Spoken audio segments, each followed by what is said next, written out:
Hola Electrofans, bienvenidos a la Electro Cueva. Este es un espacio donde pueden llegar a conocer más a sus DJs favoritos, sobre todo durante este momento de pandemia y todo esto. Y hoy estoy muy emocionada porque estamos aquí con Monolink. How are you?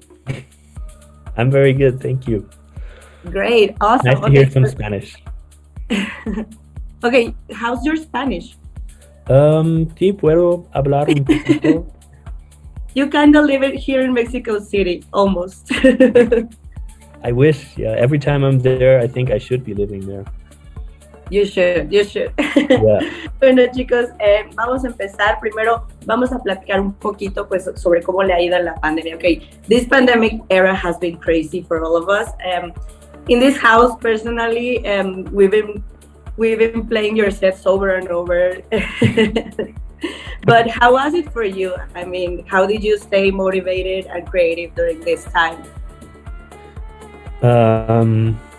It was difficult. I had my ups and downs like everybody. Yeah. The first year of the pandemic, I was still in my studio and I was working on my album, and that was actually a good period for me because I needed that time, and it felt good to not have any appointments and any shows, so I could really focus on what I was doing. But at some point, like, that also went away, and you know, at some point it seemed kind of hopeless to even make music because you wouldn't know when you would be able to show it to anyone. Yes. So yeah, but luckily during that time I started working together with a friend of mine, and we had a schedule, so we would meet every day at 10 a.m. in his studio, and so that kept me going during that time. Great. And yeah, and afterwards I mean I still got to play shows every once in a while, and so I was lucky in that sense.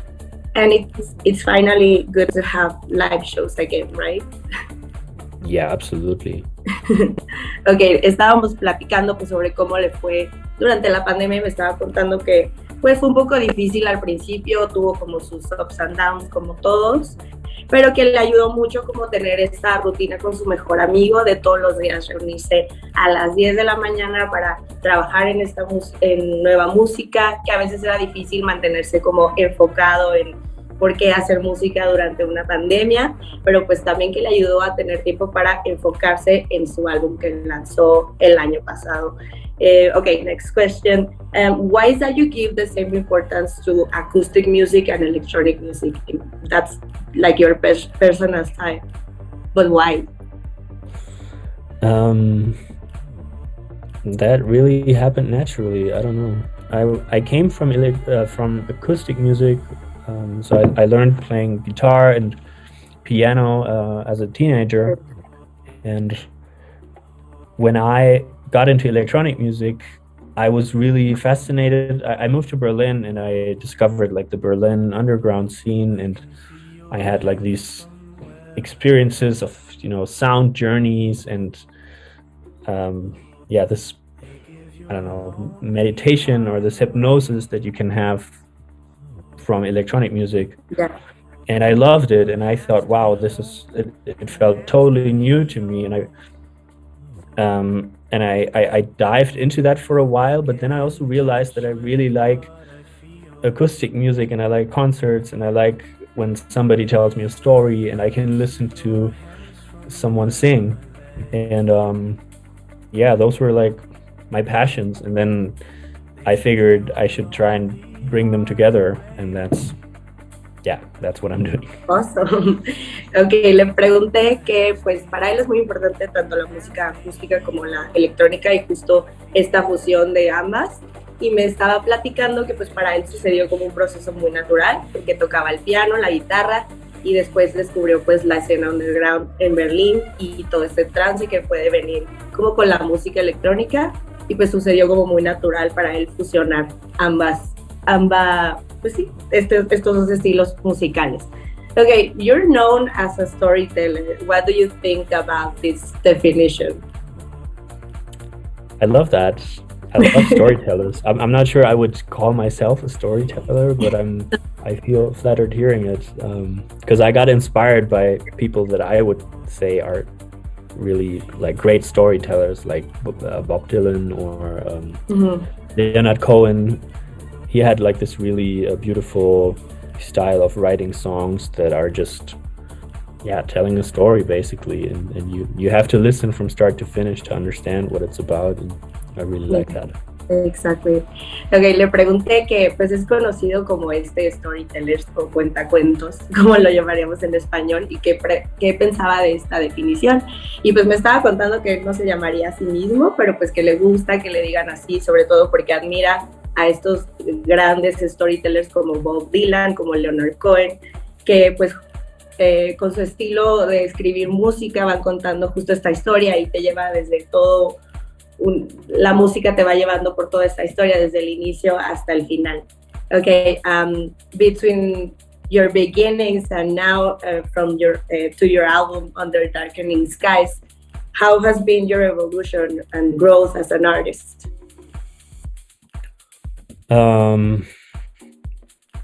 That's hard to know. I don't know. It's just I felt like I tipped on a little rock, and then it just like kept on rolling, and it kept on getting bigger, and I didn't even notice when it happened. But what do you think when I started with this project, I played a lot slower, I think, because the first music that I made as Monolink I was basically remixing songs that I had written before. Like I was, playing acoustic music before, and I had a lot of songs that I wrote. So I just took those songs and I built beats underneath, and that's how my first songs came together as Monolink. And I think over time, I played so many live shows that I love the experience of like a good show, and like I feel, the moments during the show that are like really intense, and I enjoy those moments a lot. So I think afterwards I also tried to make music for those moments, like I was still writing songs, but I had like the situation in my head where I wanted to play those songs, and I think that also changed up the music a little bit. Yeah, great. Okay, le estaba preguntando que pues de sus inicios a su último álbum, cómo ha sido para él esta evolución como artista, y pues me estaba contando que pues lo que él, fue una pregunta un poco difícil de contestar, pero que al principio pues parece que tocaba como más despacio, y como ya estaba muy metido dentro de la música acústica y pues ya tenía muchas canciones así, pues que empezó como a remixear, y para él fue un proceso como de una piedrita que va rodando y se va haciendo grande, grande, grande. Okay, we've seen you playing before Fidali, but you just released it finally. Why did you make us wait so long? I was being made, I had to wait so long as well. It was a really complicated legal situation, basically, that the original song that Zigan Aldi made, it was on his album, which came out on a different label, and I did the remix in the beginning for their label, but for some reason they didn't want to release it, or I'm not even sure if the label still exists, but the rights were like tied to them, so there was nothing we could do. Like I couldn't just take the song and release it myself because they owned the rights to it. Yeah, and it's been 5 years, right? Yeah, almost. Yeah, that's true. I think not 5 years, yeah, it's so for a long time I even gave up on hoping that this song would come out, and I thought, okay, that's just my personal, like my secret weapon for my set that nobody else can play. But now finally, like my label right now, they figured out a way to find a deal with the former label, and that's how that's why it's coming out now.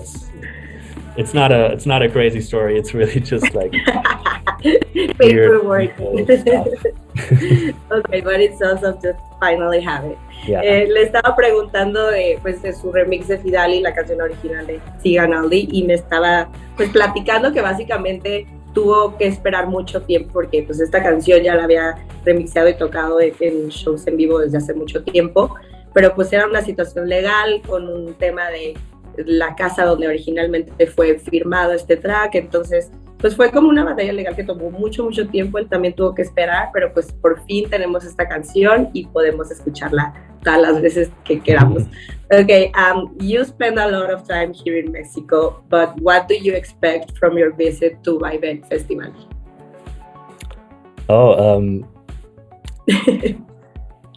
I expect the same good vibes that I always get when I am in Mexico. I'm even wearing my Mexican hat. I have a Chiapas hat. That's awesome. Yeah, I know. Yeah. That's great. I like Chiapas. Yeah, so I don't know. I just love being in Mexico. Honestly, Mexico is my favorite country, and I would really love to. Every time I'm there, I just want to move there and stay. And, yeah, so I'm really happy that there are a lot of people who listen to my music, so that I get to come there and play that often. And yeah, so I'm really excited to just be back there. That's awesome. Le estaba preguntando que pues pasa mucho tiempo o ha tenido muchas presentaciones aquí en México, que qué espera de su visita a Vaivén, donde se va a presentar. Pues me estaba contando que siempre le gusta venir aquí, que le encanta Chiapas, de hecho trae su gorra de México, y pues que siempre piensa como en mudarse aquí cada vez que viene, es su país favorito, y está pues muy emocionado de que a la gente de aquí, a los mexicanos, nos guste mucho su música. Okay, but finally, these are very quick questions or words, and you have to answer with the first thing that comes to your mind, okay? Favorite Mexican food? Mole. That's great, me too. Best thing of being on tour? Playing guitar. Awesome. Most difficult part of making an album?